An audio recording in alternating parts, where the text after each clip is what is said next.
Olá pessoal, hoje eu quero falar aqui sobre uma estrutura de repetição que, diferente do for, que no for eu sempre sei da onde eu inicio até aonde eu vou. Então, quando a gente faz só fazendo aqui para recordar como é que seria, né, um for. Seria assim, então aqui eu colocaria i igual a zero, por quê? Porque eu estou começando em zero.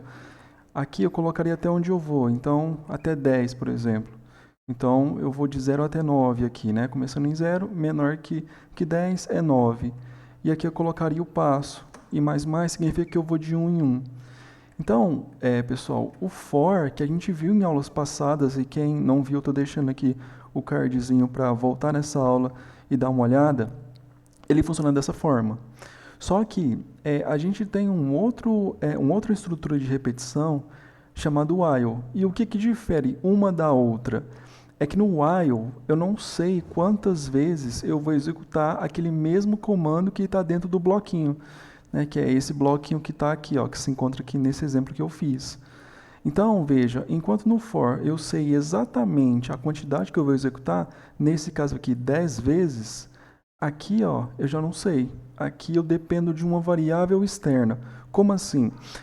Vamos dar uma analisada nesse exemplo que eu coloquei aqui. Ó. Esse exemplo diz o seguinte: faça um programa que leia n números positivos e pare quando um valor que não seja positivo seja lido. Beleza. Então, o que eu vou fazer? Eu vou ler n valores, aqui, n números, e aí eu não sei se são positivos ou negativos ou zero, né? Mas se for um número não positivo, eu vou ter que parar. Então veja, como eu tenho que ler várias vezes e não sei quantas vezes o usuário vai digitar valores positivos, então o while ele faz sentido. E veja que o while, a gente só escreve, né, chama ele aqui, é o nome dele, e aí a primeira coisa que ele pede aqui é uma condição. Ou seja, o que isso aqui está falando? Olha, enquanto isso aqui for verdadeiro, eu vou continuar rodando, executando o que está dentro desse bloco aqui. Ele faz isso. Então, quando ele, né, chega nessa afirmação aqui e ele vê que isso é verdadeiro, né, então n é maior que zero. Então ele vai printar. Depois que ele printar essa mensagem, ele vai ler um valor. Beleza. Então ele leu um valor e guardou em n. Tá. E depois ele só pula uma linha. Isso aqui eu só coloquei por uma questão de formatação. Nada demais isso aqui. Beleza. Agora, repara o seguinte, ele vai verificar de novo se o n é maior que zero. Só que o n agora não é esse n que está mais aqui, ó, quando ele começou, né? Ele já é esse cara aqui, ele foi atualizado. Então, se o usuário agora digitou, por exemplo, 10, então 10 é maior que zero? É também. Então ele vai executar de novo. E assim ele fica. Então ele vai ficar fazendo isso aqui várias vezes. Até que chega nesse momento aqui, ó, nessa linha, o usuário vai digitar de novo menos 5. Aí depois ele vai voltar para cá, menos 5 é maior que zero? Opa, isso é mentira, então não é verdade. E por não ser verdade, esse bloquinho aqui já não vai ser executado mais. E aí ele vai sair daqui, ó, e vai executar esse printf e vai encerrar o programa. Beleza? Então o funcionamento dele é dessa forma. E aí tem que ficar muito claro essa diferença do for, né, que eu sei exatamente quantas vezes eu vou executar, e o while. Né? O while eu já não sei. E aqui foi esse exemplo que eu apresentei, ele mostra justamente isso, beleza? Então vamos fazer um teste aqui para ver se isso está executando da forma como eu falei mesmo. Ó, então aqui ele, né, digite um valor para n, vou colocar 1, depois 2, 3, 4, 5, 6, 7, 9. Beleza, deu certo. Se eu colocar então 0, o que acontece?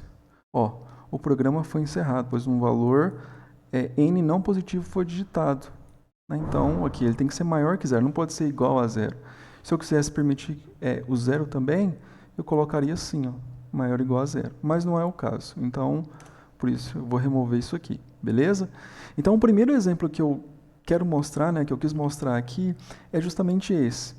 Mas existe também um outro exemplo, né, que eu vou mostrar agora. Que é esse exemplo aqui, pessoal. Esse aqui é o seguinte, ó, ele fala que faça um programa que conte de forma decrescente de n até 1. onde n é um valor inicializado, ou seja, eu inicializei, beleza? Então, o que eu fiz aqui? Ó? Eu inicializei um valor, coloquei valor 5, então tem que contar 5, 4, 3, 2, 1, beleza? E aqui veja que agora não tem uma operação relacional aqui. O que eu quero dizer com isso? Não tem assim um valor menor que 10, valor menor que 5, não tem nada disso. É só valor. Então a minha condição é valor. E aqui, ó, assim como num comando de condicional, né, que existe na linguagem C, denotado lá pelo if, else, aqui existe também o mesmo funcionamento, por quê?